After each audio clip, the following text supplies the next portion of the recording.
Hello, class 11. Okay, so we were doing Macbeth and we had done till here where we see that King Duncan जो होता है वो अपने दोनों बेटों के साथ एनवॉयज़ के साथ मैकबेथ को ऑनर करने के लिए उसके कासल में आते हैं, ठीक है।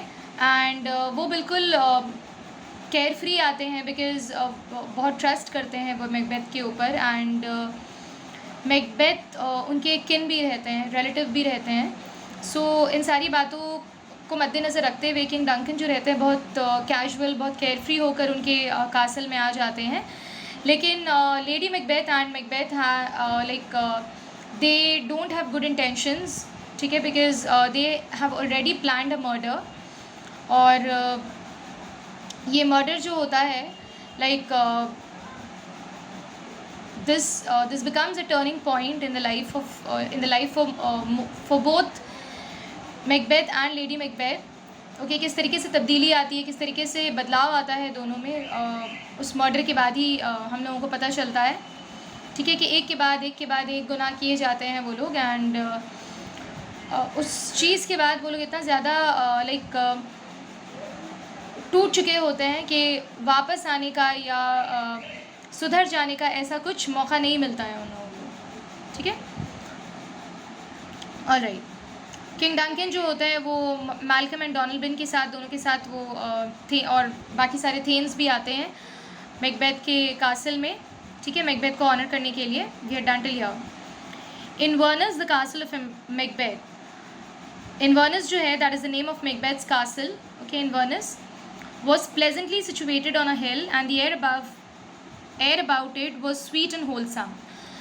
So इन्वर्नस जो था उसकी लोकेशन भी बहुत अच्छी थी, ठीक है। It was situated on a hilly area में बना हुआ था वो castle. And the air about it was sweet and wholesome, everything was very sweet, ambience बहुत अच्छा था actually. The nest that the swallows or the marlets had built under all the jutting friezes and buttresses of the building, हर तरफ ऐसा लग रहा था कि birds जो है उन्होंने अपना नेस्ट बना कर रखा हुआ है, ठीक है। फ्राइजेस इज वुडन फैब्रिक होता है वो, ठीक है। The king was extremely pleased as he entered the palace, not only for its wonderful ambience. King Duncan जो थे वो तो बहुत ज़्यादा ट्रस्ट करते थे मैकबेथ के ऊपर, so he was very happy, he was very pleased to come to visit Macbeth in his castle. Okay, he didn't even have anything in mind कि क्या होने वाला है उनके साथ, क्या होगा, ऐसा कुछ भी उनके दिमाग में नहीं था। बहुत रिलैक्स्ड होकर आए थे वो। But also due to the attention and respect of his hostess, Lady Macbeth. So the ambience was not only the reason for King Duncan's happiness. King Duncan सिर्फ इसी चीज़ के लिए खुश नहीं थे, एम्बियंस के लिए, लेकिन he was also very pleased and he was very बहुत खुश हुए वो ये देख कर कि लेडी मैकबेथ ने जिस तरीके से मेहमान नवाजी किया, उनका होस्टेस जो थी वो बहुत अच्छी थी, ठीक है। Because she was a skilled pretension का एक बोलते हैं हम लोग कि प्रिटेंड करना आता है कुछ, वो लेडी मैकबेथ को बहुत अच्छे से आता था। She had developed the art of camouflaging her treacherous purposes with smiles and charming etiquettes, ठीक है। So she was skilled in betraying या फिर in deceiving people, okay. And वो अपने आप को कैमोफ्लेज करना जानती थी, रंग बदलना जानती थी अपना, और इस ट्रेचरस के उनका जो ये अंदाज़ था, ये एटिकेट्स जो था, ये तरीका जो था, चार्मिंग तरीका जो था अच्छा दिखाने का अपने आप को, इसके पीछे जो ट्रेचरी उनकी छुपी हुई थी, इस चीज़ को किंग डंकन नहीं देख पाए, ठीक है। तो इस चीज़ पर महारत हासिल किया हुआ था लेडी मैकबेथ ने। The way she played a very good hostess to King Duncan and the other people who had come to Inverness was really very deceiving. किसी को भी समझ में नहीं आया कि लेडी मैकबेथ के माइंड में क्या है। Tired of his long journey, the king went early to bed. So King Duncan was very tired because पूरे दिन का जर्नी उनका था and he had come to Macbeth's castle.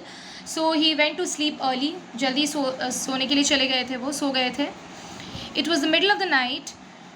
Now over half the world's nature seemed dead and wicked dreams abused sleeping men's minds, and none but the wolf or the murderer is out for hunt.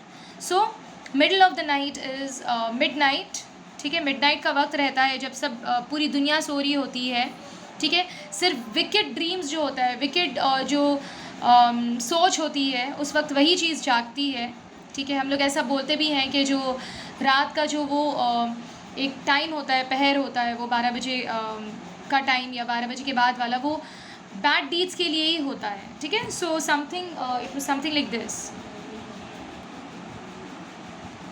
That time what happens, वो जो वक्त होता है, उस वक्त सिर्फ वही लोग जाग सकते हैं या वही लोग सोच सकते हैं उस वक्त, जब जो सिंपल माइंडेड लोग होते हैं, जो इनोसेंट पीपल होते हैं, they sleep at that time. लेकिन जो विकेड ड्रीम्स रखते हैं या विकेड मोटिव्स रखते हैं, वो उस वक्त जाग रहे होते हैं। एंड जो वुल्फ यहाँ पे बोला गया है, नन बट द वुल्फ और the murderers out for Hunt, उस वक्त जो हंट करने के लिए निकलते हैं, या फिर वुल्फ होते हैं या फिर जो मर्डरर्स होते हैं, ठीक है, वही लोग जाग रहे होते हैं उस वक्त, या वही लोग एक्टिव होते हैं उस वक्त। द ईविल डीड्स जो करने वाले होते हैं, वही लोग एक्टिव होते हैं उस वक्त। This was the time when Lady Macbeth woke up to plot the murder of king, and this was the time जब लेडी मैकबेथ जागती हैं, ठीक है, कि किंग डंकन का मर्डर करना है अभी। She would not have undertaken a deed so abhorrent to her sex, and she was well aware of her husband's nature that was too full of the milk of human kindness to execute a contrived murder. So क्या होता है कि वो जागती है उस वक्त, रात के उस पहर में, एंड दिस ईवल डीड जो वो करने वाली थी, या मैकबेथ जो करने वाले थे, जिसके बारे में शी ऑलरेडी न्यू, वो उनका जो जेंडर है, उनका जो जेंडर होता है, उसको ऑब्वियसली शोभा नहीं देता है। शोभा नहीं देने का मतलब एक फेमिनिन क्वालिटी जो होती है औरतों के अंदर, बहुत फ्रेजाइल किस्म का, बहुत जल्दी इमोशनल हो जाना, बहुत जल्दी किसी भी चीज़ को, कोई सख्त काम ना करना, इन सारी चीज़ों के लिए मशहूर होता है फेमिनिन जो क्वालिटीज़ होती है। लेकिन लेडी मैकबेथ के लिए ये काम करना कि वो मर्डर करने को तैयार है, बिल्कुल, ये ऑब्वियसली उनके जेंडर को बिल्कुल भी, उनके जेंडर के ऑपोजिट था ये, कि वो ये सब भी कर सकती हैं, ठीक है। सो लाइक वो अपने हस्बैंड के नेचर को जानती थी, कि उनके हस्बैंड जो है वो ही वाज, हो सकता है he will become very kind और ये मर्डर करे ही ना, वो ऐसा भी हो सकता है। वो अपने हस्बैंड के नेचर से वाकिफ़ थी, ठीक है। She knew that her husband was ambitious, but he was not prepared for the height of crime which commonly accompanies inordinate ambition. So वो अपने हस्बैंड को जानती थी कि he is ambitious, लेकिन वो साथ ही में एक काइंडनेस भी रखते हैं अपने अंदर, एंड वो इतना बड़ा क्राइम जो है वो हो सकता है ना भी करे जाकर, उनको फिर एक हमदर्दी आ जाए और वो ये चीज़ करने से हट जाएं, ठीक है। ये भी चीज़ उनके दिमाग में चल रहा था, लेडी मैकबेथ के दिमाग में, जिसकी वजह से ये कहा गया है कि लेडी मैकबेथ इस स्टोरी में, इस प्ले में 4th विच का काम करती हैं। वो तीनों विचेस ने तो प्रोफेसी दी मैकबेथ को, प्रेडिक्शंस दी, लेकिन असल काम जो करवाया डंकन को मार देने का, वो लेडी मैकबेथ ने ही मैकबेथ से करवाया है। She had won his consent about the murder, but she doubted his resolution, and she feared that natural tenderness of his disposition could defeat this purpose. So उन्होंने मैकबेथ से तो consent ले लिया था, परमिशन ले लिया था मर्डर के बारे में किंग डंकन का, लेकिन फिर भी उनको इस चीज़ का डर था कहीं ना कहीं कि जो उनके अंदर, जो मैकबेथ के अंदर जो टेंडरनेस है, काइंडनेस है, कहीं ऐसा ना हो कि ये काम हो ही ना, ठीक है। ये मर्डर कहीं ऐसा ना, इतनी अच्छी अपॉर्चुनिटी मिली है कि किंग डंकन खुद आए हैं कासल में, तो ऐसा अगर मौका हम लोग अगर जाने देंगे, अगर गंवा देंगे, तो फिर ये मौका नहीं मिलेगा हम लोगों को। So armed with a dagger she approach the king's chamber. So ख़ुद वो खंजर लेकर आती हैं, डैगर के साथ खुद ही आती हैं वो, ठीक है, किंग डंकन के चेम्बर के सामने, उनके रूम के सामने, उनके कमरे के सामने। There she found Duncan in sound sleep, and as she viewed him earnestly, there was something in his face which resembled her own father. So when she comes with a dagger and she looks at Duncan, जब Duncan की तरफ देखती हैं वो, then she sees that King Duncan जो है वो दिखने में like he is resembling her father, क्योंकि यहाँ पे कहा गया है ना कि मैकबेथ के वो रिलेटिव भी थे, तो ये हो सकता है कि लेडी मैकबेथ से रिलेशन था किंग डंकन का, ठीक है, जिसकी वजह से उनकी फादर से कुछ सिमिलैरिटीज़ थी, मतलब रिजेम्बलेंस थी एक्चुअली, दिखने में उन्हीं के जैसे लगते थे. So that she had not the resolution to proceed further. So वो ये काम नहीं करना चाहती थी, वो ये काम इस पर प्रोसीड नहीं करना चाहती थी. She wanted Macbeth to do this. Okay, alright, we'll stop here today class 11. Okay, यहीं पे हम लोग आज यहीं तक करेंगे. The portion that I've done, please read it once again. If you find any word that is difficult, find out its meaning from the dictionary. And जो भी पढ़ाया है इसको अच्छे से पढ़ लेना so that you understand better.